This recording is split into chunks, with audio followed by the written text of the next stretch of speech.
Bismillahirrahmanirrahim. Assalamualaikum warahmatullahi wabarakatuh. Selamat pagi teman-teman. Kami dari kelompok 2 mata kuliah Sejarah Peradaban Islam izin menjelaskan materi terkait peradaban Islam masa Khulafaur Rasyidin. Sebelum memasuki sesi penjelasan, izinkan kami memperkenalkan diri terlebih dahulu. Saya Abdurrahman Dinamin. Dan saya Faizal Bapak Inaya Asisya. Dan saya Marada Anissa Putri.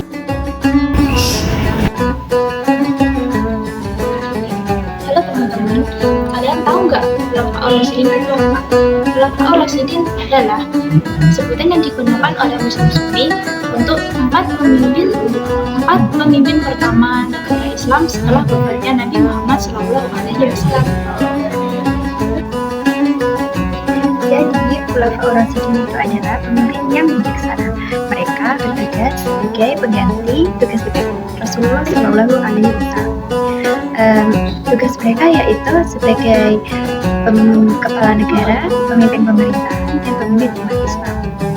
Tapi tidak termasuk dengan tugas kenabian.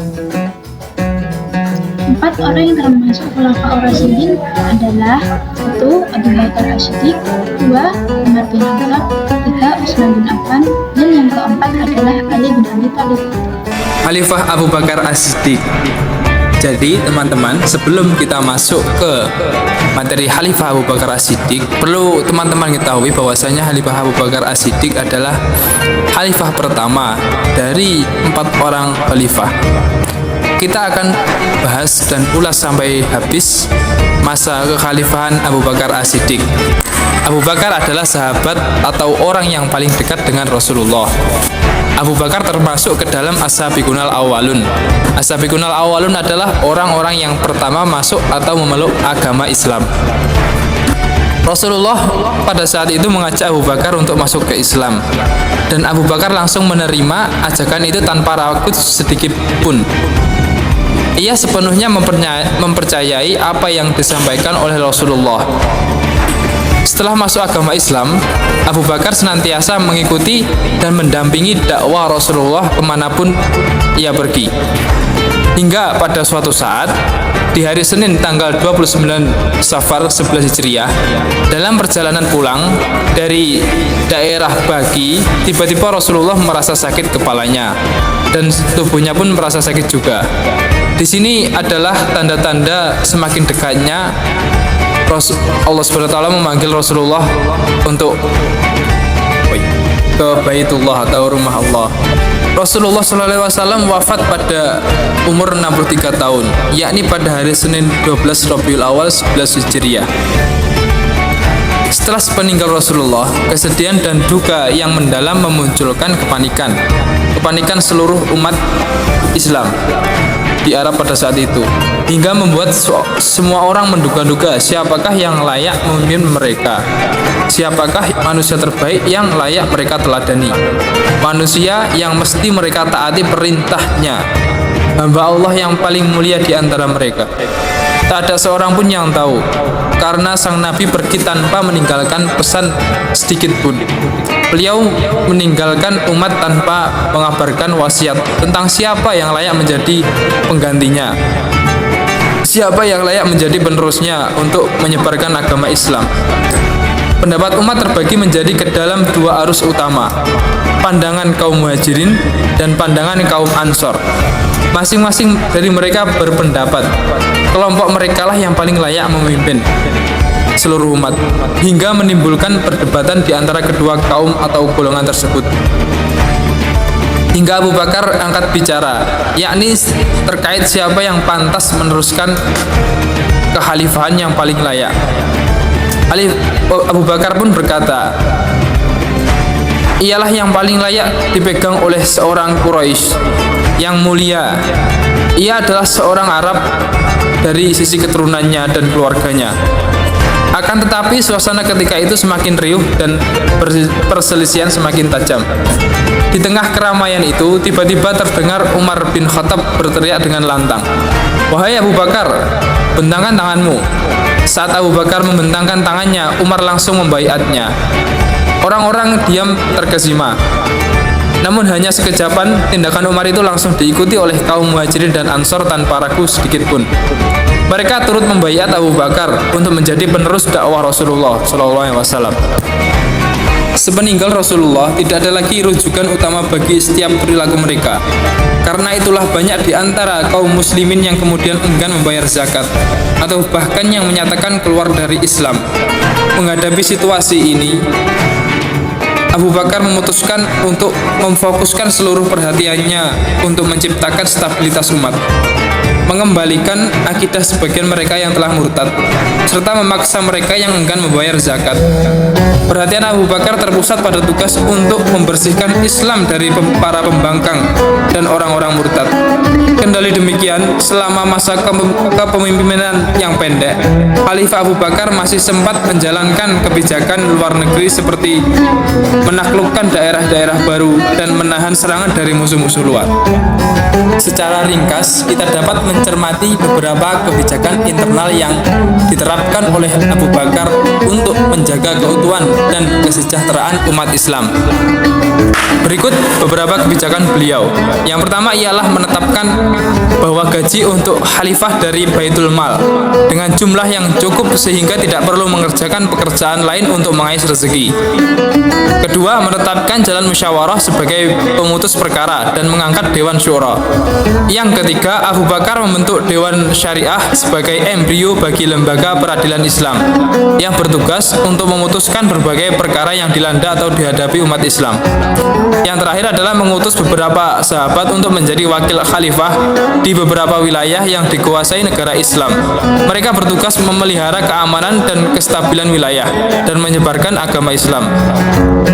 Untuk mengurusi perihal pendidikan dan pengajaran, Abu Bakar As-Siddiq mengirimkan para ulama dan para qadhi untuk mengajarkan Islam kepada para pemeluknya, serta untuk menegakkan perintah-perintah Allah. Dan Abu Bakar dianggap orang yang pertama yang membuat Baitul Mal atau rumah perbendaharaan, dan selalu memberikan isi Baitul Mal itu kepada orang-orang yang membutuhkan. Kebijakan luar negeri yang ditempuh oleh Abu Bakar tidak terlepas dari program utama kekhalifahannya, yaitu menciptakan stabilitas umat dan mengembalikan kepercayaan serta keyakinan mereka yang terguncang setelah ditinggal oleh Rasulullah. Dalam kerangka itu, Abu Bakar mengirim beberapa kelompok atau pasukan untuk menumpas gerakan-gerakan pemurtadan, menyerang para pemberontak dan pembangkang, serta memerangi musuh-musuh Islam. Ekspansi wilayah Islam pada masa Abu Bakar. Yang pertama adalah di Hira, selanjutnya Ulais, Sana, Mazur, dan kota Persia lainnya. Ada Ainut Tamar dan Daumah Jandal. Dari beberapa daerah tersebut ada jalur peperangan untuk tujuan untuk memperluas wilayah agama Islam, dan ada juga di jalur perdamaian. Perang di daerah atau wilayah Anbar. Perang ini disebut yaitu Zatul Uyun, perang mata air, atau yaitu untuk memperebutkan atau menguasai sumber-sumber air. Dan yang terakhir adalah penaklukan Syria. Penaklukan ini dipimpin oleh Khalid ibnu Said dan bergerak pada awal musim semi untuk menyerang musuh tanpa memedulikan perintah Abu Bakar. Mereka bergerak tanpa memperhatikan perintah Abu Bakar tersebut, sehingga dalam peperangan mereka terjebak dalam perangkap yang telah disiapkan oleh musuh di daerah dekat Damaskus, sehingga mereka tersergap oleh musuh dan tidak dapat pertolongan. Kendali hal tersebut, Abu Bakar mengirim bala bantuan yang disiapkan oleh beliau dan dipimpin oleh Yazid bin Ibnu Abi Sufyan. Alhasil dari hal tersebut, akhirnya kaum muslim dapat menaklukkan Syria. Pada masa kekhalifahannya, Abu Bakar terkenal dengan sifatnya yang teguh akan imannya, akhlaknya indah, ilmu dan pengetahuannya luas, zuhud terhadap dunia, takut dan malu kepada Allah, selalu bersyukur, pemaaf dan kukuh atau memegang amanat, penuh karomah dan kemuliaan, dan berhati seteguh karang. Dari beberapa poin yang telah dijelaskan tadi, bahwasannya masa Abu Bakar sebagai khalifah tidaklah terlalu panjang, akan tetapi beliau beliau sangat fokus akan kestabilan umat, karena di sepeninggal Rasulullah banyak umat Islam yang goyah akan imannya dan banyak yang murtad. Setelah memimpin kaum muslimin selama 2 tahun, Allah berkehendak memanggil hambanya tercinta untuk bergabung dengan kekasih dan junjungan dan sahabat tercintanya, Muhammad Rasulullah SAW. Sebelum meninggal, Abu Bakar jatuh sakit. Semakin hari semakin melemah. Menurut sebuah riwayat, Abu Bakar sakit setelah makan makanan yang mengandung racun. Ibnu Syihab menceritakan bahwa Abu Bakar dan Al-Haris Ibnu Kildah memakan azirah yang dihadiahkan kepada Abu Bakar. Abu Bakar menyadari bahwa makanan itu mengandung racun. Al-Haris memperingatkan Abu Bakar, angkat tanganmu dari makanan itu, wahai Khalifah Rasulullah. Demi Allah, makanan ini mengandung racun yang ganas. Aku dan engkau akan meninggal pada saat yang sama. Masa Abu Bakar mengangkat tangannya dari makanan itu dan mereka jatuh sakit hingga keduanya wafat pada hari yang sama di penghujung tahun itu. Ia menderita demam selama 15 hari dan tidak keluar kamar kecuali untuk sholat. Ia wafat pada malam Selasa 8 Jumadil Akhir 13 Hijriah ketika usianya mencapai 63 tahun. Khalifah ketiga, Utsman bin Affan. Utsman bin Affan lahir 6 tahun setelah tahun gajah, tepatnya pada 576 Masehi, dilahirkan di kota Thaif. Ia masuk Islam sekitar 604-608 Masehi. Utsman bin Affan adalah saudagar yang kaya raya. Utsman termasuk golongan as-sabiqunal awwalun dan memiliki kepribadian yang jujur, dermawan, dan rendah hati.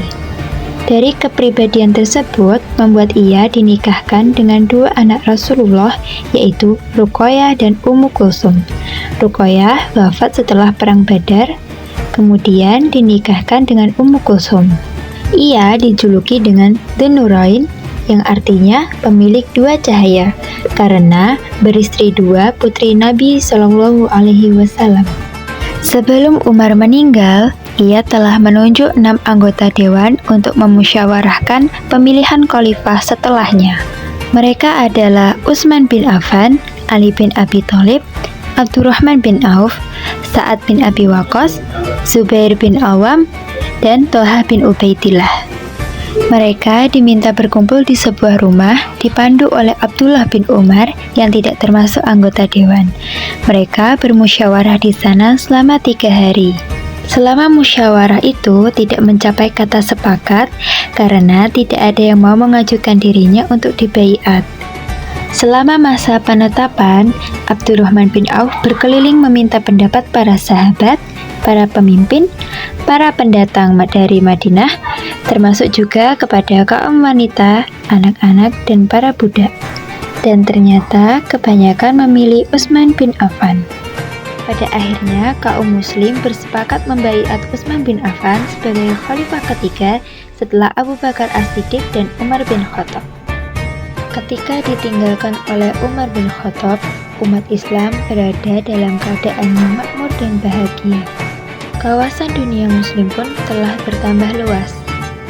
Khalifah Umar berhasil menciptakan stabilitas sosial politik di dalam negeri sehingga ia dapat membagi perhatiannya untuk memperluas wilayah Islam. Dan ketika Utsman menjabat sebagai khalifah, ia meneruskan sebagian besar garis politik Umar. Ia melakukan berbagai ekspedisi untuk mendapatkan wilayah-wilayah baru. Dari perluasan wilayah itu memunculkan situasi sosial yang tidak pernah terjadi sebelumnya, yaitu munculnya berbagai perbedaan dalam qiraah Al-Quran. Perselisihan pun semakin memuncak.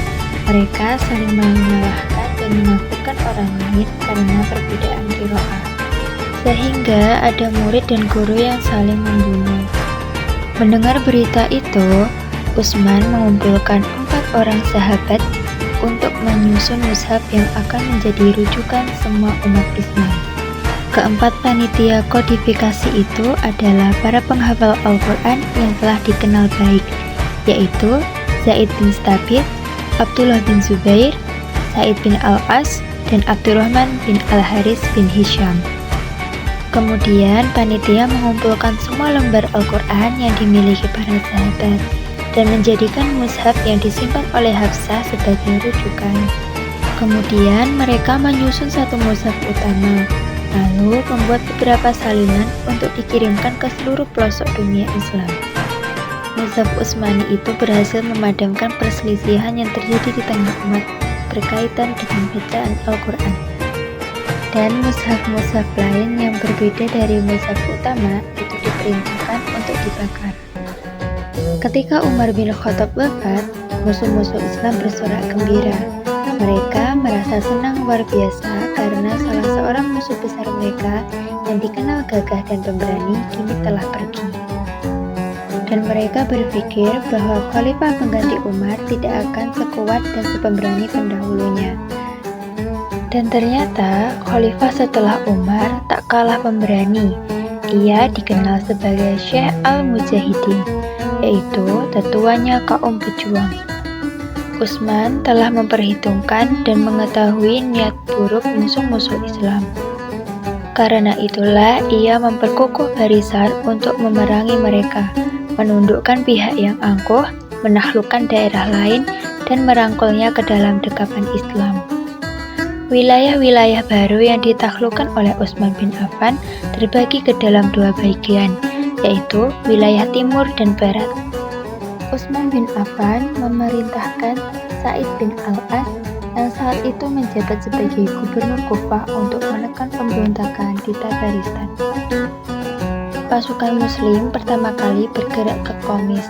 Penduduk Qomis menyerah dan membuat perjanjian damai. Sa'id terus bergerak ke Jurjan dan setelah berperang melawan 200.000 pasukan, ia berhasil menjalin perdamaian. Lalu ia bergerak ke Tamisah yang berada di bawah kekuasaan pemimpinan Tabaristan. Di tempat itulah Sa'id mempraktikkan sholat khauf. Sa'id berhasil mendesak mundur dan mengepung pasukan lawan hingga akhirnya mereka menyerah dan meminta perlindungan. Dan masih banyak lagi penaklukan wilayah seperti Ablasyar, Sayur, Nasa, Sarkas, Karman, Khorasan, Hamdan, Syria, Kobras, Afrika, Asia, dan Eropa. Utsman menaikkan tunjangan kaum muslimin demi kesejahteraan mereka. Harta berupa jizya dan harta rampasan perang digunakan untuk meningkatkan kesejahteraan kaum muslimin. Kemudian Khalifah Utsman berhasil membentuk armada dan angkatan laut yang kuat dan berhasil menghalau serangan musuh Romawi Timur di Laut Tengah. Sehingga wilayah Islam kala itu cukup luas, mulai dari Jazirah Arab hingga Pakistan di wilayah timur, Aljazair Afrika Utara wilayah barat, dan sebagian wilayah Romawi di wilayah utara. Dengan luasnya wilayah Islam, sementara usia Khalifah Utsman bin Affan sudah cukup lanjut, maka wajar bila Khalifah Utsman membuat kebijakan mengangkat jabatan sekretaris sekaligus pelaksana harian pemerintahannya. Orang yang diangkat menempati posisi strategis tersebut adalah Marwan bin Hakam, yang masih keluarga dekat Khalifah Utsman bin Affan dari keluarga Umayyah. Sebagai sekretaris, Marwan bin Hakam tentu sangat menentukan karena bisa mengendalikan pemerintahan termasuk mengatur jabatan. Namun, Marwan menyalahgunakan jabatannya. Muawiyah bin Abu Sufyan sebagai gubernur Syam, Amir bin As sebagai gubernur Mesir diganti oleh Abdullah bin Sa'ad bin Abi Sarah.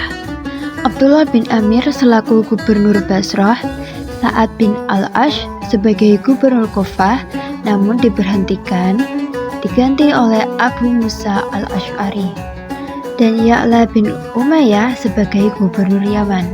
Sementara itu, Khalifah Utsman yang sifatnya lemah lembut dan dermawan tak berdaya menghadapi sikap keluarganya yang cenderung mencari keuntungan, sehingga dampaknya citra pemerintahan Khalifah Utsman bin Affan ikut rusak sebagai pemerintahan nepotis karena lebih mementingkan keluarga.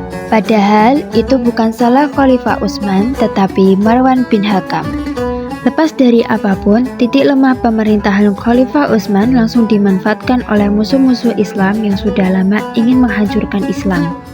Para musuh Islam yang sudah lama menyusup ke Madinah seperti Abdullah bin Sabah, Yahudi dari Yaman langsung bergerak memanfaatkan kesempatan tersebut. Mereka terus menebarkan fitnah terhadap pemerintahan Khalifah Utsman hingga suasana kala itu cukup mencekam karena politik adu domba terus dilanjutkan pihak musuh. Puncaknya adalah terjadi demo besar-besaran mengepung istana Khalifah Utsman bin Affan. Mereka datang dari Mesir, Kufah, dan Basrah. Situasi semakin mencekam karena demo yang sudah tidak terkendali, meskipun Utsman sudah memberikan penjelasan. Ali bin Abi Thalib memerintahkan anaknya Hasan dan Husain agar menjaga khalifah di dalam rumahnya yang dikepung ribuan massa sampai menunggu huru-hara ini selesai. Tetapi para perusuh sudah tak terkendali. Ada yang sampai naik rumah tetangga di samping rumah Utsman. Pintunya pun dibakar sehingga mereka bisa masuk ke dalam istana secara ramai-ramai. Di saat kejadian itu, Utsman tengah mengerjakan sholat. Usai sholat, Utsman duduk sambil memegang mushaf Al-Quran dan membaca Quran surah Ali Imran ayat 173. Di saat Utsman membaca Al-Quran, ia ditikam dan tersungkur bersimbah darah. Khalifah Utsman wafat bersama mushaf Utsmani yang menjadi karyanya tergenggam di tangannya. Khalifah Umar bin Khattab atau Al-Faruq Abu Hafs Amir Al-Mu'minin, Al-Faruq sang pembeda. Demikian julukan yang diberikan Rasulullah untuk Umar karena ia dapat membedakan yang benar dan yang batil, yang baik dan yang buruk. Umar lahir dari keturunan mulia. Ia berasal dari suku Quraisy. Nasabnya bertemu dengan Rasulullah pada luhur mereka yang ke-9. Menjelang wafatnya Abu Bakar, beliau memanggil beberapa sahabat untuk menentukan siapa khalifah selanjutnya setelah dirinya.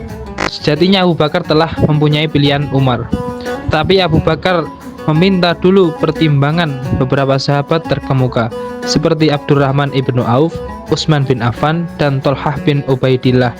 Semua menyetujui Umar bin Khattab sebagai pengganti Khalifah Abu Bakar.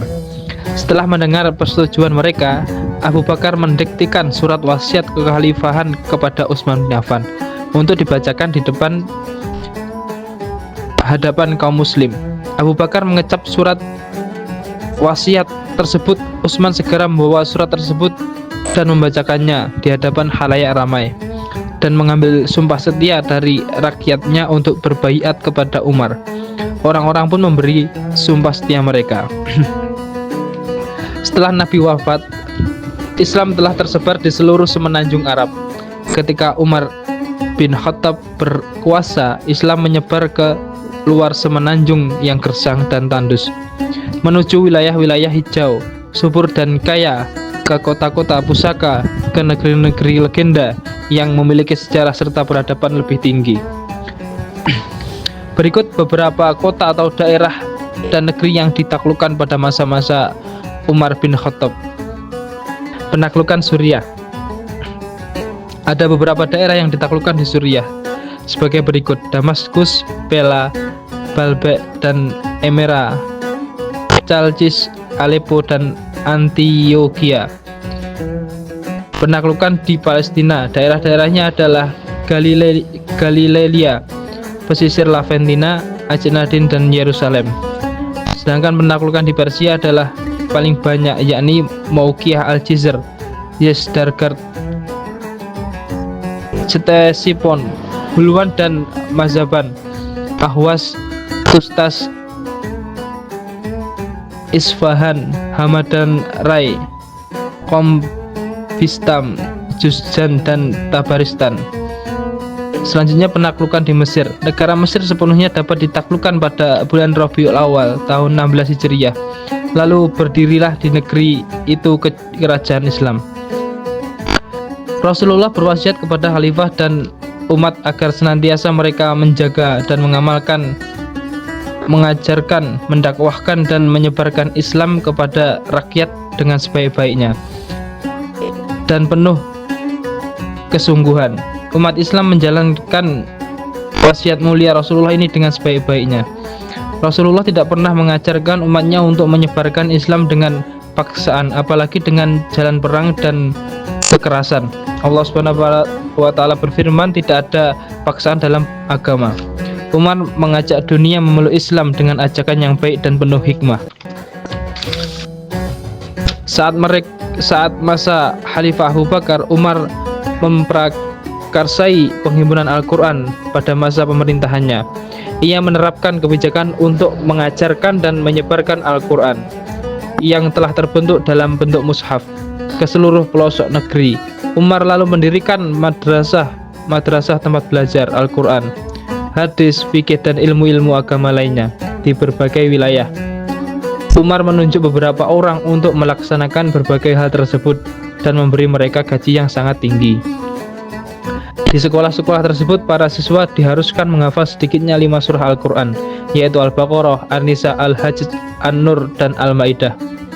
Selain itu, untuk mengajarkan Al-Quran, Umar juga menunjuk beberapa sahabat untuk mengajar hadis dan fikih, seperti Abu Hurairah, Abdullah bin Abbas, Mu'az bin Ibnu Jabal, Abu Darda, Ubadah ibnu Sabit, Imran ibnu Hasin, Abdullah bin Umar, Abdullah bin Mas'ud, Ali bin Abi Thalib, bahkan Aisyah binti Abu Bakar. Selain banyak membangun madrasah, Umar juga membangun masjid di berbagai negeri dan juga memperluas Ka'bah di Mekah dan Masjid Nabawi di Madinah. Umarlah yang pertama kali memperluas dan memperbaiki keadaan 2 rumah ibadah mulia umat Islam tersebut. Umar juga memerintahkan untuk memberikan lampu penerang yang digantungkan di tiap-tiap masjid dan madrasah di seluruh kota dan wilayah, memberinya wewangian serta mengalasi lantainya dengan tikar yang bersih. Selain itu, Umar juga memperhatikan para juru azan dan pengurus masjid dengan memberi mereka santunan yang tinggi. Umar juga memperhatikan hak kesehatan rakyat. Ia banyak mendirikan klinik dan rumah sakit serta memberikan pelayanan kesehatan dengan sebaik-baiknya. Layanan dan perhatian kesehatan Khalifah Umar bahkan tidak hanya pada manusia, tapi juga pada hewan. Umar berhasil membangun sebuah jaringan pemerintahan sipil yang luas dan sekaligus kokoh. Ia berhasil meletakkan dasar-dasar dan menyusun undang-undang sebuah negara besar. Beberapa departemen kenegaraan juga dibentuk dengan segala prosedurnya, sesuatu yang sebelumnya sama sekali tidak dikenal oleh bangsa Arab. Umar membagi administrasi negara menjadi unit-unit beberapa iklim atau provinsi dan distrik. Salah satu terobosan terbesar Khalifah Umar adalah pemisahan antara eksekutif dan yudikatif. Pada paruh pertama masa pemerintahannya adalah memisahkan antara kekuasaan eksekutif atau kekhalifahan dan kewakilan dan yudikatif atau kodi. Pada masa pemerintahan Abu Bakar, khalifah dan para pejabat merangkap jabatannya dengan kodi atau hakim. Awalnya konsep tersebut juga diadopsi oleh Umar. Namun seiring dengan perkembangannya kekuasaan, kaum muslimin dibutuhkan mekanisme administratif yang mendukung terselenggaranya sistem pemerintahan yang lebih baik. Selanjutnya adalah al-hal wa al-aqd, merupakan kumpulan anggota atau majelis syuara yang terdiri atas ulama dan cendekiawan. Pemilihan anggotanya dilakukan dengan mempertimbangkan 2 hal, yaitu mengabdi di dunia politik, militer, dan misi Islam selama 8-10 tahun, serta mempunyai pengetahuan yang memadai mengenai jurisprudensi dan Al-Quran. Pada masa Umar, al-hal wa al-aqd terbagi menjadi beberapa lembaga. Yang pertama adalah Majelis Permusyawaratan. Yang kedua adalah Al-Khatib atau Sekretaris Negara. Yang ketiga, Nizam Al-Mali atau Lembaga Perbendaharaan. Yang keempat, Nizam Al-Idari atau Lembaga Administrasi. Yang kelima, Lembaga Kepolisian dan Keamanan. Yang keenam, Lembaga Keamanan dan Pendidikan, Keagamaan dan Pendidikan. Lembaga Konsultasi Hukum. Lembaga ini adalah sejatinya merupakan pendamping lembaga pendidikan dan penegakan hukum, sehingga masyarakat awam yang hendak memperkarakan suatu hal di pengadilan mengetahui hak dan kewajiban mereka di mata hukum. Umar membentuk lembaga tersebut untuk mencerdaskan rakyat mengenai peraturan hukum. Pada masa Umar, kota-kota penting dibangun dengan konstruksi dan arsitektur istimewa. Pengembangan kota dimulai dengan membangun masjid dan saluran air untuk pengadaan air minum. Dan baru dibangun kantor-kantor pemerintahan. Kota-kota yang dibangun pada masa Umar itu berangsur menjadi pusat kebudayaan dan pengembangan ilmu pengetahuan, seperti kota Basrah, Kufah, dan Fustah. Umar dikenal dengan sifat-sifat mulianya, yaitu ikhlas, bersahaja, sangat takut kepada Tuhan, menangisi seorang rahib, warak dan hati-hati, rendah hati, firasat yang tajam, karomah dan berwibawa besar, berhati sabar, dan keilmuannya sangat luas. Maka dengan hal itu umat Islam atau Islam sangat berkembang pada masa Umar, dan daerahnya pun mengalami perluasan wilayah yang sangat besar juga. Khalifah yang keempat yaitu Ali bin Abi Thalib. Ali bin Abi Thalib adalah figur yang memiliki posisi istimewa dalam sejarah Islam, sepupu sekaligus menantu Nabi Muhammad SAW. Ali bin Abi Thalib dikenal sebagai seorang sahabat yang paling awal memeluk Islam. Sejak kecil diasuh oleh Nabi, ia tumbuh menjadi pribadi yang berani, cerdas, dan sangat tangguh dalam pendirian. Keberaniannya terbukti dalam berbagai pertempuran, seperti Perang Khaybar, di mana ia dijuluki Asadullah atau Singa Allah. Di samping keberaniannya, Ali juga dikenal sebagai sosok yang sangat mengutamakan ilmu. Nabi Muhammad SAW pernah bersabda, "Aku adalah kota ilmu dan Ali adalah gerbangnya," menunjukkan betapa dalamnya pemahaman Ali terhadap ajaran agama.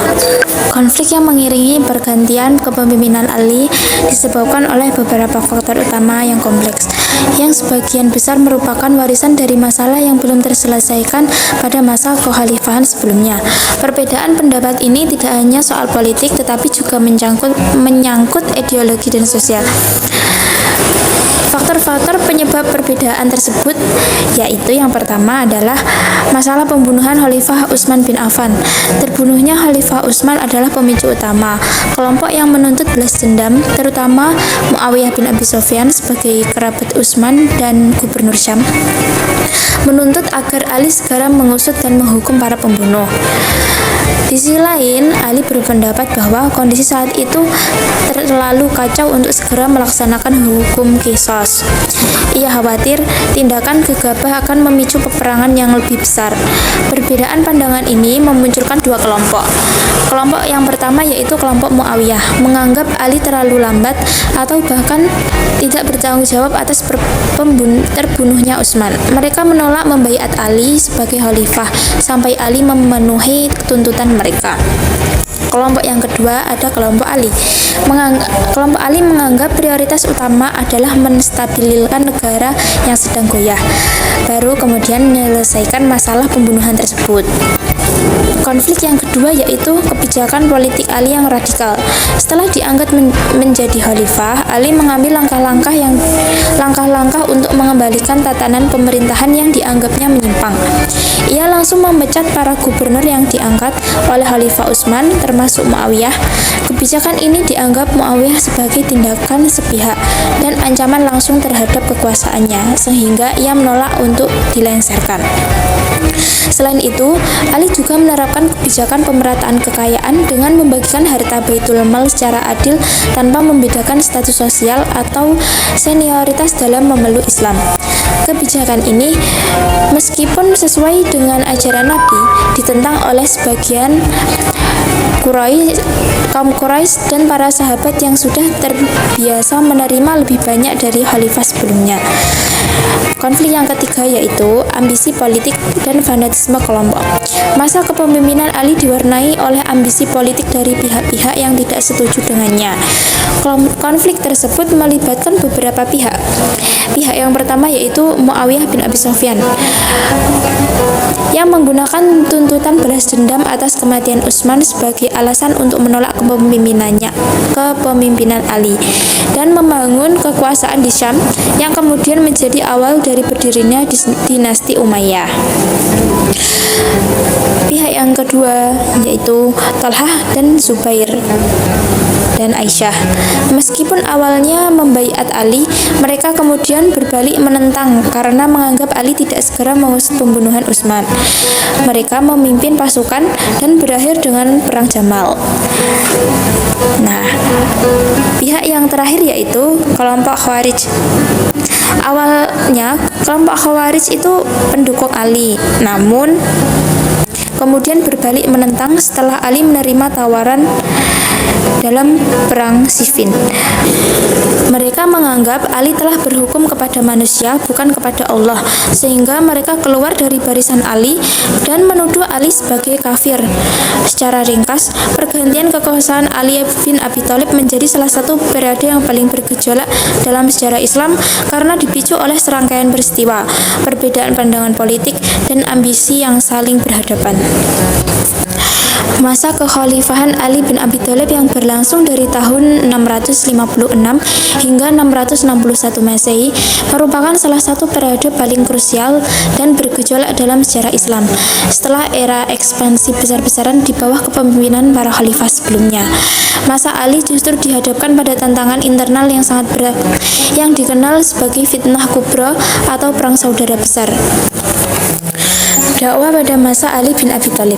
Dakwah pada masa Ali menghadapi tantangan besar, berbeda dengan masa Abu Bakar, Umar, dan juga Utsman yang relatif lebih fokus pada penyebaran Islam ke luar Jazirah Arab. Masa Ali justru diwarnai fitnah besar, berupa konflik politik dan peperangan antar umat Islam sendiri. Meski demikian, Ali tetap berupaya menguatkan umat agar kembali kepada Al-Quran dan Sunnah Rasulullah, menjaga persatuan, serta menegakkan keadilan. Ali juga menekankan pentingnya ilmu. Banyak sahabat dan tabi'in belajar darinya, seperti Ibnu Abbas dan Hasan al-Basri.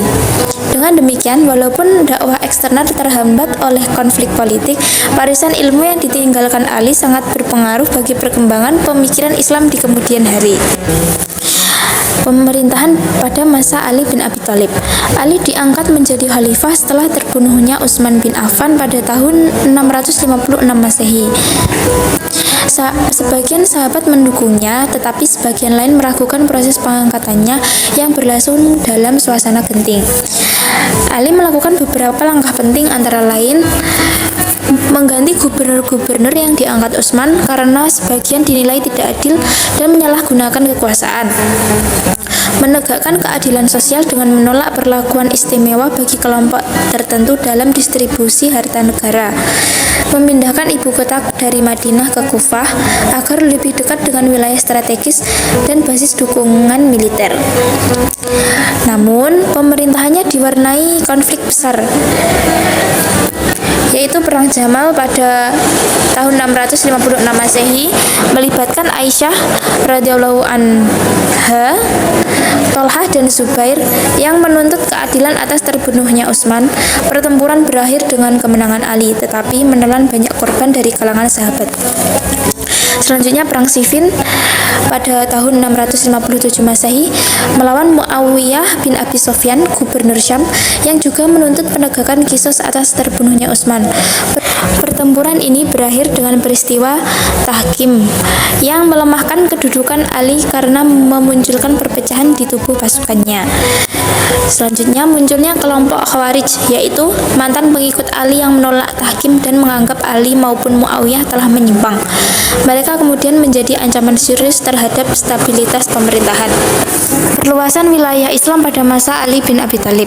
Berbeda dengan masa Abu Bakar, Umar, dan Utsman yang ditandai oleh perluasan wilayah yang luas, masa Ali justru diwarnai oleh perlambatan perluasan wilayah Islam. Hal ini karena perhatian umat Islam lebih banyak tersita oleh konflik internal.